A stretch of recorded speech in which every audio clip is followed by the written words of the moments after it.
Kenapa orang itu bisa jelek akhlaknya, bisa buruk akhlaknya? Kata Imam Ibnul Qayyim, karena sumbernya 4. Hati-hati dari 4 sumber ini yang menjadikan orang buruk akhlak. Yang pertama al-jahlu, kejahilan. Orang bodoh. Orang yang tidak berpendidikan, yang tidak pernah diajarkan sopan santun, yang tidak hidup dalam keluarga yang penuh dengan akhlak, maka kejahilan ini memicu munculnya keburukan akhlak. Lihat anak-anak yang tidak dididik baik orang tuanya, sehingga dia jahil dari akhlak-akhlak mulia. Lihat dari mereka, akhlaknya sangat buruk sekali. Menentang orang tua, bermusuhan dengan saudara, tidak punya akhlak, ngomong pun asal ngomong. Maka jahil ini adalah sumber buruknya akhlak. Yang kedua, az-zulmu. Bismillahirrahmanirrahim. Kita mulai. Bismillahirrahmanirrahim. Assalamualaikum warahmatullahi wabarakatuh.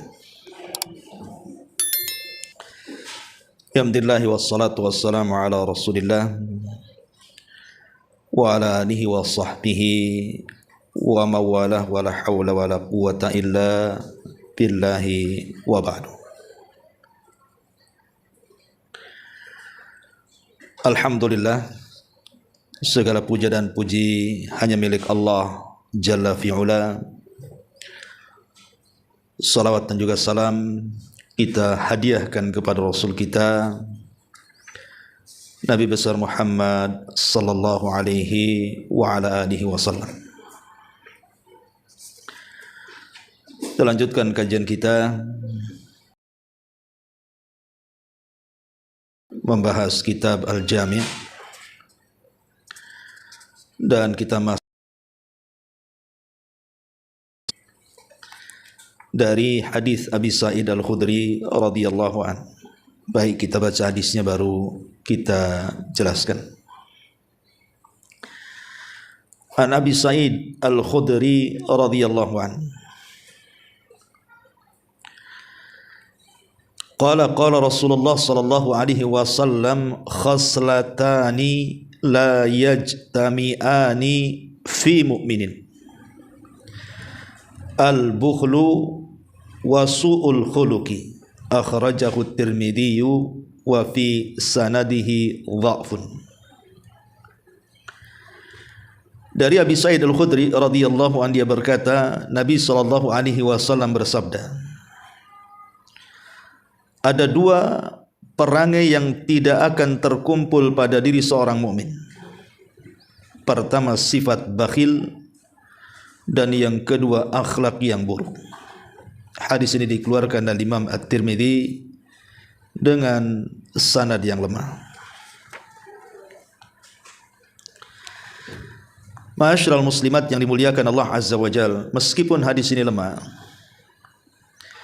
akan tetapi kedua sifat ini tetaplah tercela, tidak boleh dimiliki seorang mukmin. Pertama, bakhil, dan yang kedua, buruk akhlak. Ma'asyiral muslimat yang dimuliakan Allah Azza wa Jalla, kita akan bahas satu persatu dari 2 akhlak ini.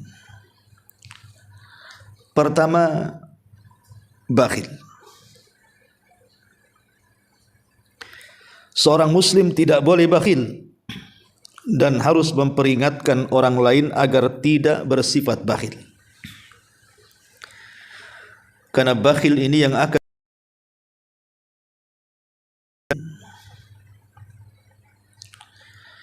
Ma'asyiral muslimat yang dimuliakan Allah Subhanahu wa taala, bakhil ini lebih parah dibandingkan penyakit. Karena nanti pada hari kiamat, orang-orang yang berpenyakit di dunia tidak akan ditanya pada hari kiamat. Tetapi orang yang bakhil di dunia akan mempertanggungjawabkan hukumannya pada hari kiamat. Walaupun di dunia nampaknya badan orang bakhil itu sehat, tidak terkena cacat dan penyakit, tapi penyakit ini lebih parah dibandingkan orang yang terkena penyakit badan. Walaupun nampaknya lemah, boleh jadi orang yang terkena penyakit badan itu terbaring, tidak bisa bergerak, ada kalanya harus diberi makan minum oleh orang lain, bahkan sampai ke tingkat koma. Tetapi itu hanya sebatas duniawi saja. Penyakit itu akan berakhir mungkin dengan kesembuhan atau dengan kematian. Tetapi bakhil ini tidak. Penyakit ini akan dibawa sampai ke akhirat. Makanya Allah Subhanahu wa taala mengatakan dalam surah Al-Imran ayat 180, "Wala yahsabanna alladhina yabkhaluna bima atahumullahu min fadli huwa khairal lahum bal huwa syarrul lahum sayutawwaquna ma bakhilu bihi yaumal qiyamah." Jangan sangka orang-orang yang mereka bakhil dengan apa yang Allah telah anugerahkan dari rizkinya itu lebih baik bagi mereka, bahkan itu keburukan bagi mereka, dan mereka akan dikalungkan pada hari kiamat dengan sifat bakhilnya. Maksudnya akan disiksa pada hari kiamat karena kebakhilannya di dunia. Karena orang-orang bakhil itu umumnya menganggap dirinya baik. Ketika seseorang tidak mau memberi kepada orang, dia pikir dia menjaga hartanya, menjaga kenikmatan dunianya untuk bersenang-senang dengannya. Salah, itu sebuah keburukan bagi mereka. Karena hal ini akan menjadi bencana bagi dia kelak pada hari kiamat. Ma'asyiral muslimat yang dimuliakan Allah Subhanahu wa taala. Bicara tentang bahaya bakhil ini, sebelum saya bicara tentang bahaya bakhil, bakhil ini kan tidak mesti dalam masalah harta, Bung. Tapi bakhil ini bisa mencakup banyak hal. Dan yang paling parah dari bakhil ini adalah bakhil dengan ilmu pengetahuan. Dia tidak mau mengajarkan ilmu itu kepada orang dan berusaha untuk menyembunyikan. Ini adalah sebakhil-bakhilnya orang bakhil. Kemudian yang kedua, bakhil untuk memuji Allah Subhanahu wa taala. Tidak pernah menyebutkan nama-nama Allah yang baik, berdoa dengan nama-nama Allah Subhanahu wa taala, maka ini termasuk bakhil. Tidak mau memuji Allah Subhanahu wa taala, dan ini bahaya. Kemudian yang ketiga, bakhil untuk tidak mengucapkan salawat kepada Nabi. Sampai-sampai Nabi SAW mengatakan, al-bakhilu alladhi man dzukirtu indahu falam yusalli alayya. Orang bakhil adalah orang yang namaku disebut di hadapannya, tapi dia tidak mau bersalawat kepada aku, kata Nabi. Ini juga termasuk kebakhilan. Bakhil untuk tidak mengucapkan salawat kepada Nabi SAW. Kemudian juga bakhil untuk tidak mengucapkan salam. Bahkan Nabi SAW mengatakan, abkhalun nas man bakhila bis salam. Orang bakhil dari manusia adalah orang yang bakhil untuk mengucapkan salam. Berat untuk mengucapkan salam. Maka ini juga bagian daripada bakhil. Ketemu orang ngeleos tidak pernah mengucapkan salam. Berat bibirnya untuk mengucapkan salam, padahal salam itu sunnah dan berpahala. Ma'asyiral muslimat yang dimuliakan Allah Subhanahu wa taala. Tetapi pembahasan yang kita bahas di sini adalah bakhil terhadap para fuqara. Tidak mau membantu mereka, tidak mau menolong mereka, sayang dengan hartanya. Ma'asyiral muslimat yang dimuliakan Allah Azza wa Jalla, inilah yang dimaksud bakhil di sini, bakhil terhadap manusia. Kita tahu bahwa harta itu bukan milik kita. Semua harta yang kita miliki itu adalah milik Allah Subhanahu wa taala. Bukan hanya harta, badan kita loh milik Allah Subhanahu wa taala. Dari atas kepala sampai kaki itu semua milik Allah. Jadi harta yang kita miliki itu hanya sekedar titipan. Dan ketika Allah Subhanahu wa taala menitipkan harta dunia kepada kita itu, Allah memberikan ujian. Lah di antara ujian harta adalah bersedekah kepada sesama. Itulah ujian harta. Lah dalam ujian ini ada yang berhasil, tapi kebanyakan yang gagal. Karena logikanya begini, Bu. Ibu yang cari uang, anggaplah bekerja dari pagi sampai sore, berkeringat, capek badan, kemudian dapatlah ibu uang. Tiba-tiba uang itu yang susah payah kita dapatkan dengan tenaga kita dan waktu kita, disuruh disisihkan sebagiannya atau sedikit dari harta itu, diberikan kepada orang yang sama sekali tidak membantu pekerjaan kita. Orang lain yang tidak ada sumbangsi sama sekali dengan pekerjaan kita, menolong pun tidak, memberi modal pun tidak. Tiba-tiba kita suruh keluar uang untuk mereka, bersedekah kepada orang yang tidak ada kait mengait dengan kita. Disitulah ujiannya. Sehingga banyak orang yang berat mengeluarkannya. Buat apa saya keluarkan ngasih uang sama dia? Dia jangan nolong saya. Uang ini saya hasilkan dari hasil keringat saya. Dia tidak pernah nanam modal sama saya. Bahkan saya pun tidak pernah mengenal. Muncullah sifat bakhil tadi. Tetapi lawan daripada bakhil adalah karim, dermawan. Dia tahu bahwa mereka punya hak walaupun mereka tidak ikut menyumbang dengan tenaga, modal dan waktunya. Tetapi karena harta ini harta Allah dan Allah menguji dengan harta itu untuk membantu sesama, maka dia pun mengeluarkannya sebagai kewajiban dia dengan harta. Makanya Allah Subhanahu wa taala menghadiahi di balik ujian ini dengan menambahkan hartanya. Nabi SAW mengatakan, ma naqasa min mali sadaqah, tidak mungkin berkurang harta yang disedekahkan itu. Itu sebagai balasan orang ini lulus ujian.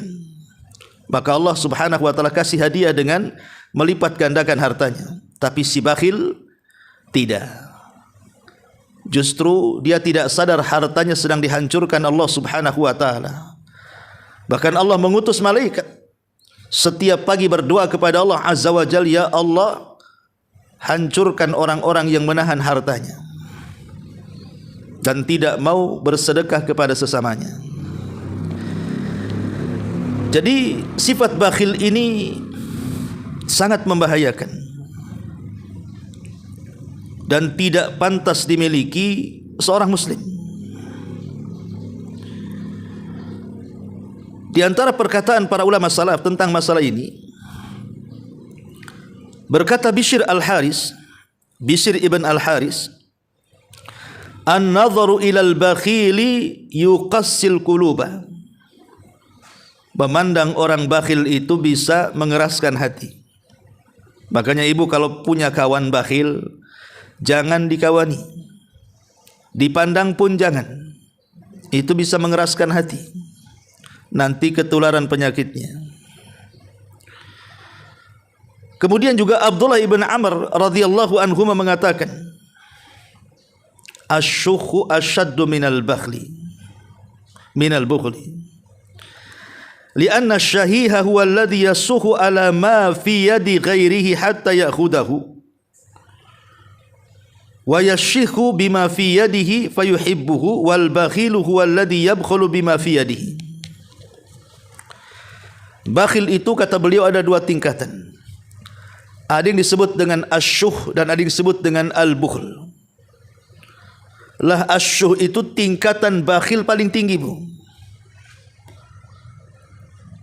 Apa bedanya asyuh dengan al-bukhlu? Kalau asyuh itu dia pelit dengan hartanya dan dia menghendaki orang lain atau menghendaki harta orang lain berpindah kepada dia. Dia sudah pelit, dia menghendaki harta orang. Itu namanya asyuh. Ini tingkatan bakhil paling tinggi. Sudah tidak mau ngasih, tapi harta orang pengen diambil. Sementara al-bakhil ini hanya sekedar menahan hartanya saja, supaya jangan berpindah kepada orang. Dan dua-duanya sangat tercela. Makanya Muhammad ibn Munkadir mengatakan, kana yuqalu idza arada Allahu biqaumin syarran ammarahu Allahu alaihim syirarahum wa ja'ala arzaqahum bi aidi bukhalaihim.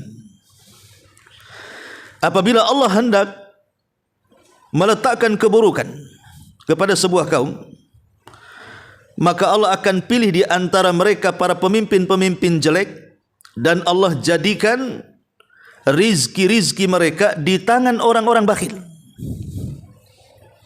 Jadi kalau Allah Subhanahu wa taala hendak meletakkan keburukan pada sebuah kaum, pertama Allah angkat pemimpin yang paling buruk di antara mereka, dan Allah letakkan rizki mereka di tangan-tangan orang bakhil.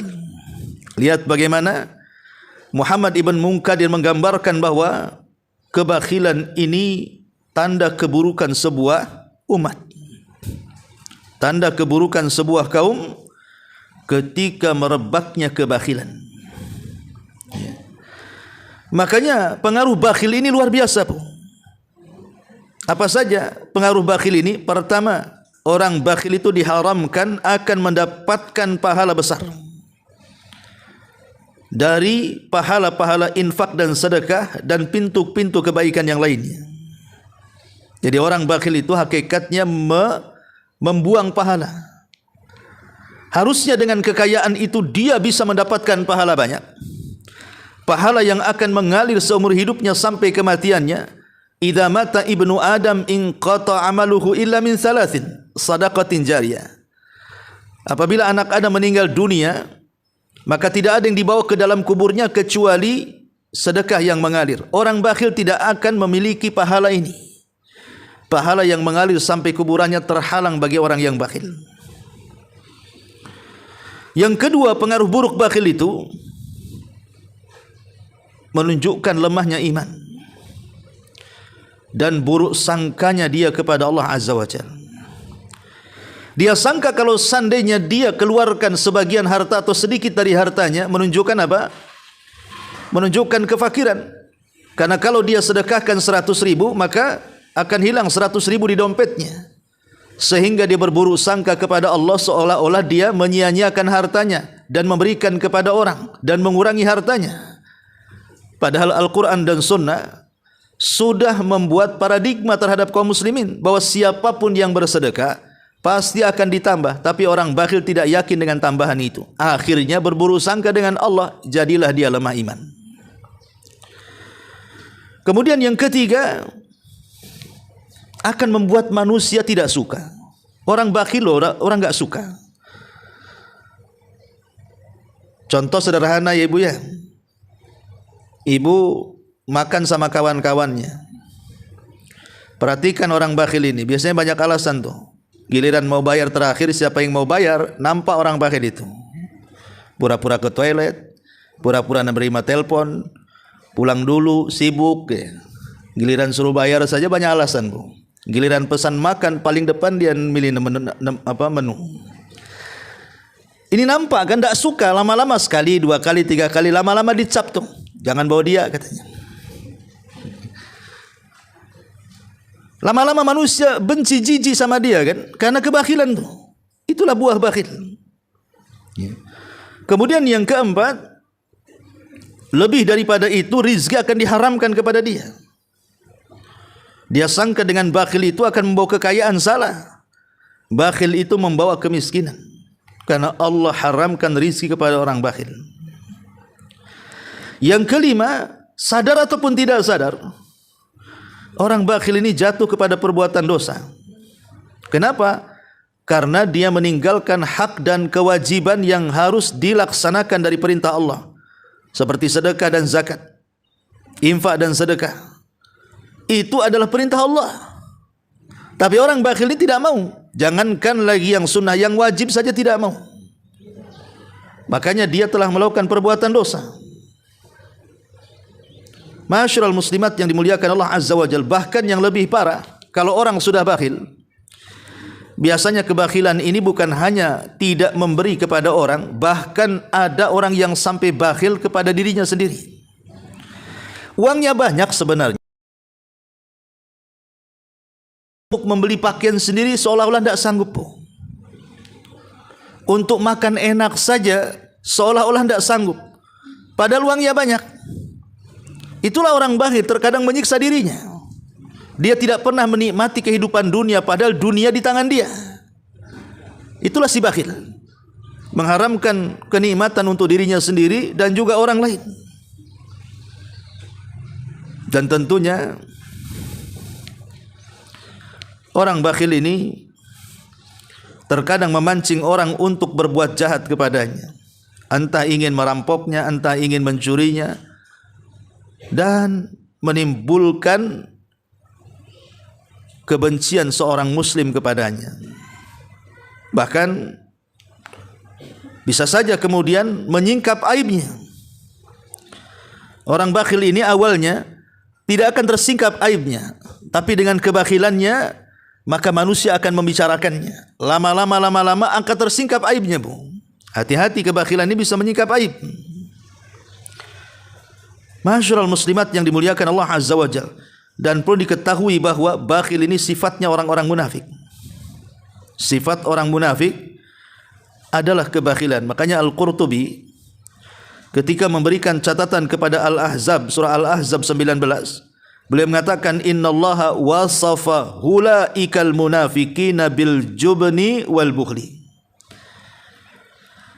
Kata beliau, Allah Subhanahu wa taala telah mensifati mereka, kata At-Tabari, At-Tabari mengatakan sungguhnya Allah telah mensifati mereka, maksudnya orang-orang munafik, dengan sifat takut dan juga bakhil.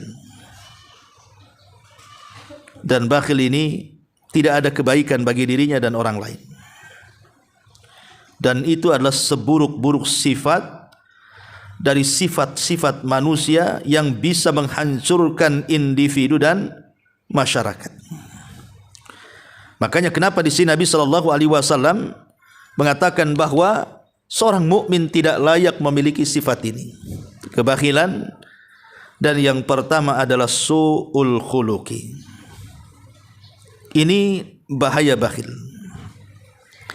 Kemudian sifat yang kedua yang dijelaskan dalam hadis ini, Nabi SAW mengatakan wasu'ul khuluqi, dan buruknya akhlak.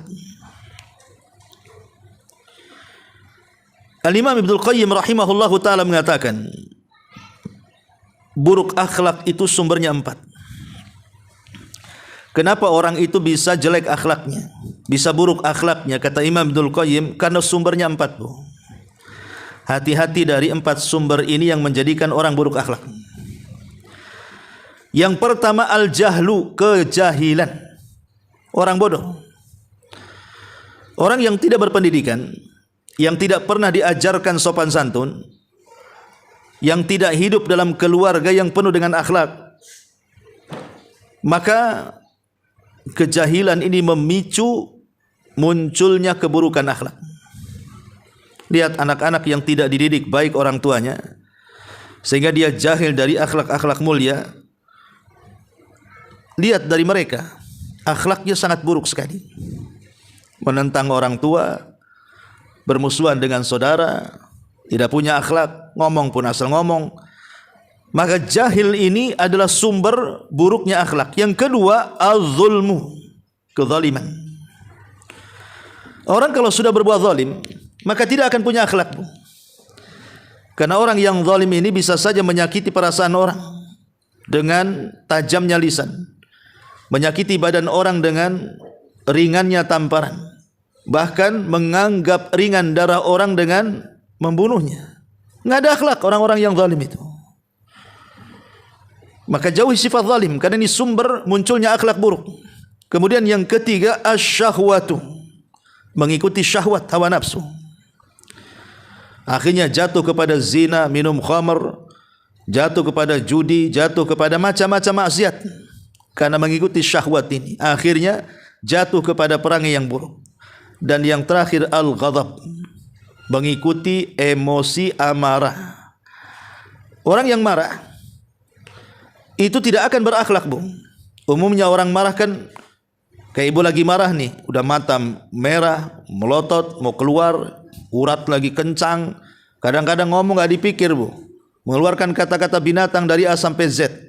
Ya, kadang-kadang kemudian dia hilang malunya, dia bisa berteriak-teriak depan orang, hilang akhlaknya, Bu, orang marah itu. Lah Imam Ibnul Qayyim rahimahullah mengatakan, inilah 4 sumber jauhi, karena 4 sumber ini yang menjadikan akhlak kita jahat.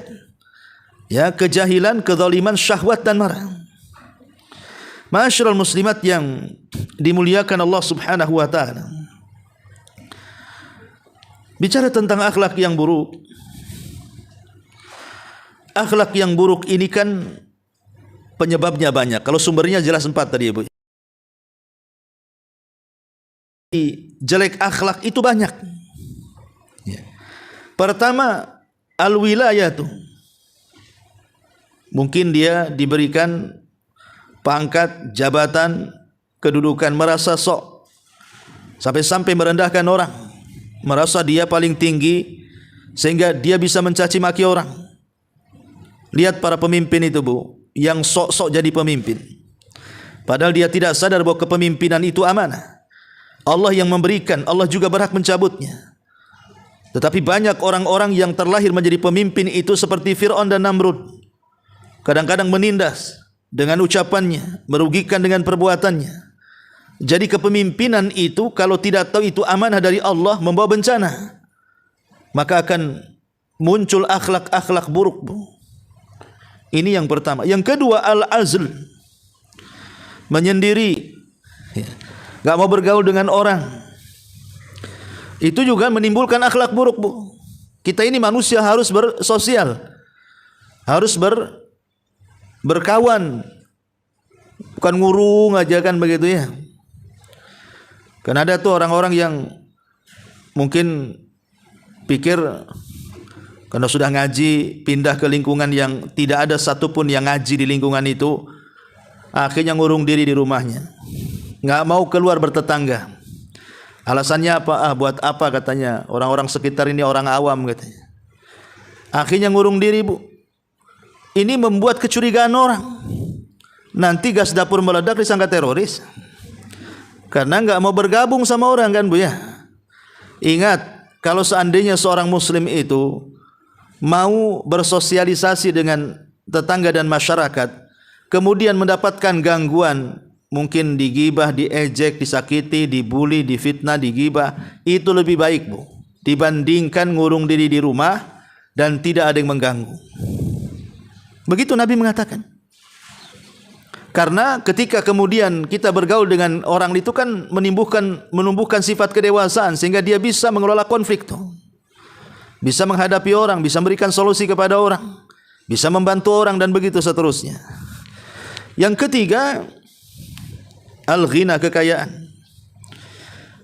Kekayaan ini bisa merubah orang. Ada orang ketika miskin baik sekali, ketika jadi kaya jahat sekali. Jadi kaya ini bisa menimbulkan akhlak yang buruk, bisa merubah orang baik jadi orang jahat. Makanya kekayaan itu adalah rahasia bejatnya orang. Kemudian yang keempat, al-faqr. Bukan hanya kekayaan tetapi kemiskinan juga sama.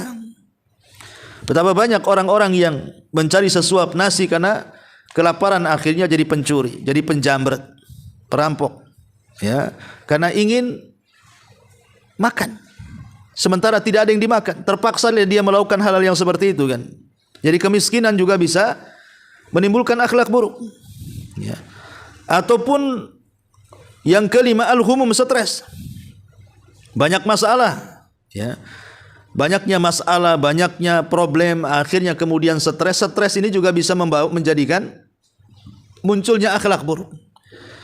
Akhirnya orang yang tidak salah dilampiaskan ke dia. Contohlah, ibu ada masalah dengan suaminya. Ketika ketemu kawan, malah ibu marah sama kawannya. Padahal nggak bersalah si kawan itu. Itu kebawa emosi dalam rumah, dibawa keluar rumah, Bu. Orang lain yang tidak salah ibu amuk, padahal ibu lagi masalah dengan suami itu. Ya. Makanya kalau ada ibu-ibu marah, itu lagi masalah sama suaminya itu. Atau mungkin dia salah obat itu. Ya.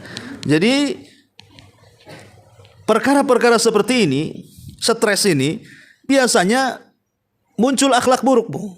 Makanya hindarkan, jangan stres, supaya tidak gila. Ya. Kemudian yang keenam, orang sakit. Orang sakit itu akhlaknya bisa berubah, Bu. Mungkin ketika ibu sehat bisa lembut, tapi ketika ibu sakit, ibu bisa muring-muring, Bu. Ya. Kadang-kadang sama anak yang tadinya lembut, gara-gara kesalahan sedikit, ibu bisa marah. Mungkin telat ngasih minum, ngasih makan, ngasih obat, ngasih apa gitu ya. Bisa marah, Bu. Ya, makanya sakit itu juga salah satu penyebab akhlaknya buruk. Makanya pandai-pandailah mengelola akhlak ketika sakit. Ya. Kemudian juga yang nomor 7, uluwusin, orang yang sudah tua. Makanya saya sering katakan, merawat anak bayi dengan merawat orang tua, walaupun sama-sama tidak berakal, Bu, masih senang merawat bayi, Bu. Bayi ada lucu-lucunya kan, Bu, ya? Ya. Kalau orang tua tak ada lucu-lucunya tuh. Kalau sudah buah jengkel itu doanya udah jelek aja, kapan mati katanya. Ya. Jadi kadang-kadang orang tua ini, ketuaan itu bisa merubah akhlak. Kemudian juga yang bisa merubah akhlak juga kata para ulama adalah kawan. Salah pilih kawan. Ya. Kalau salah pilih kawan, yang tadinya orang baik bisa jahat, Bu. Makanya kenapa Nabi SAW sampai mengatakan bahwa agama seseorang itu digantungkan kepada kawannya. Kalau kawannya orang baik, maka bisa merubah akhlak yang buruk menjadi baik. Tapi kalau kawannya jahat, yang tadinya orang baik bisa ikut jahat.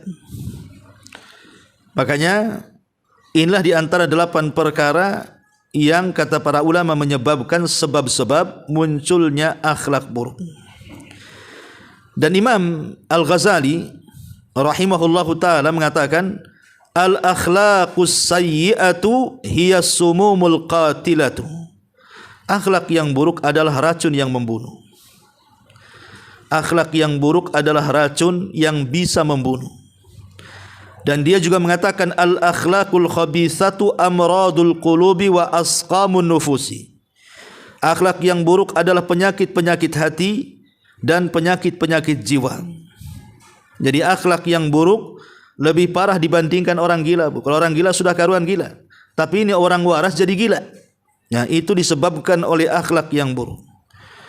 Dan juga beliau juga mengatakan, inna husnal khuluqi wal iman wa su'al khuluqi wan nifaq. Akhlak baik itu bagian daripada iman, tetapi akhlak buruk itu bagian daripada sifat munafik. Karena akhlak buruk itu mengundang kemurkaan Allah. Sampai-sampai Rasul mengatakan, wa inna abghadakum ilayya wa ab'adukum minni fil akhirati aswa'ukum akhlaqa. Sesungguhnya manusia yang paling dibenci Allah dan yang benci dan yang paling jauh tempat dudukku di neraka di akhirat adalah yang paling buruk akhlaknya. Lihat, Nabi SAW sampai jijik melihat orang yang akhlak buruk, tidak mau dekat-dekat nanti pada hari kiamat. Bahkan surga pun tidak akan menerima orang-orang yang berakhlak buruk ini. Ma'asyiral muslimat yang dimuliakan Allah Azza wa Jalla, sampai-sampai ulama salaf yang bernama Abu Hazim Salamah ibn Dinar rahimahullahu taala mengatakan, as-sayyi'ul khuluq ashqan nas bihi nafsahu allati baina jambaihi, bahwa buruk akhlak itu adalah seburuk-buruk manusia. Dari keterangan para ulama ini, ibu yang dimuliakan Allah Subhanahu wa taala, maka jangan sampai kemudian seseorang berakhlak buruk. Akhlak buruk itu bisa dilihat dari 3 perkara, Bu. Dalam badan kita, dari kepala sampai kaki, kita ini punya 3 badan yang menunjukkan buruknya akhlak. Pertama dari leher ke kepala, Bu. Kalau bicara mata mau keluar, merah, melotot gitu ya. Lisan yang tidak ada senyum, kemudian berkata-kata kotor. Kemudian hidung asal mencium dan telinga asal dengar, maka kepala kita tidak punya akhlak, Bu. Ataupun di dalam isi kepala pikiran-pikiran kotor, maka kepala kita tidak berakhlak. Kemudian yang kedua, kedua tangan. Kalau kita bakhil untuk menolong orang, tidak ringan tangan, bahasanya ya berat tangan gitu. Tidak mau menolong orang, tidak mau mengantarkan orang, tidak mau ya mengangkat barang orang, pokoknya yang sifat-sifatnya menolong orang, mencari pahala dengan amal saleh, maka tangan kita tidak berakhlak. Ya. Kemudian dari kepala sampai kaki, kalau kita bicara kemudian tidak menghadap kepada lawan bicara kita, malah kita memunggungi dia sambil bicara atau melambungi dia saat bicara gitu ya, maka dua-duanya tidak berakhlak. Mau memunggungi orang yang ngadap ke sana, yang diajak bicara ngadap ke sini, atau mungkin menyamping gitu ya, maka tidak punya akhlak. Hargai, walaupun yang diajak bicara itu mungkin lebih rendah kedudukannya, lebih miskin dari kekayaan kita, mungkin dia orang biasa, tetapi Islam itu tidak membeda-bedakan orang.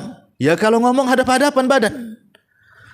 Lah inilah, kalau seandainya kita memiliki 3 perkara dalam badan ini, maka kita dinyatakan buruk akhlaknya. Maka jaga 3 badan ini, leher ke atas, kedua tangan, dan kepala sampai kaki.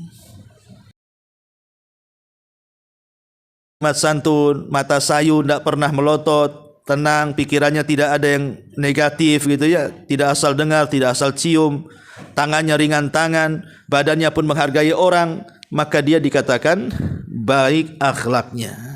Ini di antara orang mukmin. Baik, sampai di sini. Silakan kalau ada yang mau bertanya sebelum saya tutup.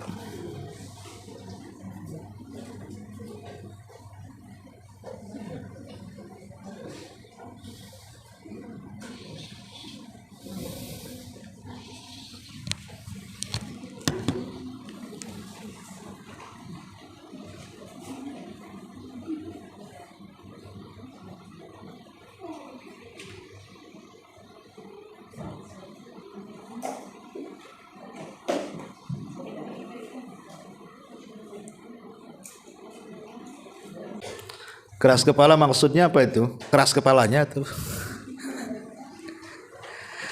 Iya, itu sebenarnya keras, kepalanya keras. Tidak ada masalah. Ketika hati keras, maka kepala juga keras. Bagaimana cara melembutkan hati? Panas, ya. Pertama, minta kepada Allah membolak-balikan hati yang keras menjadi lembut, atau supaya lembut hatinya. Lihat orang-orang miskin, lihat orang-orang susah gitu ya, kalau dia kaya gitu. Atau menyentuh dan mengusap kepala anak yatim. Sebagaimana Rasul mengatakan, kalau engkau ingin melembutkan hati, ya usaplah kepala anak yatim. Itu cara melembutkannya. Atau melembutkan hati dengan berzikir. Karena hanya dengan zikir itulah yang menenangkan jiwa. Ala bi dzikrillahi tatmainnul qulub.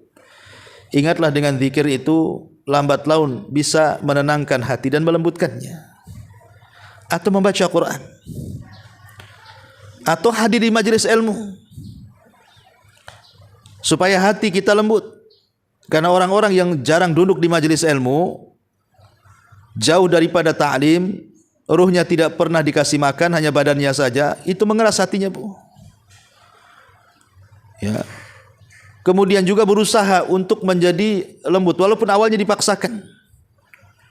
Dipaksakan tetapi insya Allah lama-lama jadi terbiasa. Wallahu alam. Tapi yang jelas bahwa mintalah kepada Allah dengan banyak berdoa agar hati kita ini dibolak-balikan dengan bolak-balik yang baik. Bukan dari lembut ke keras, tapi dari keras ke lembut. Wallahu alam.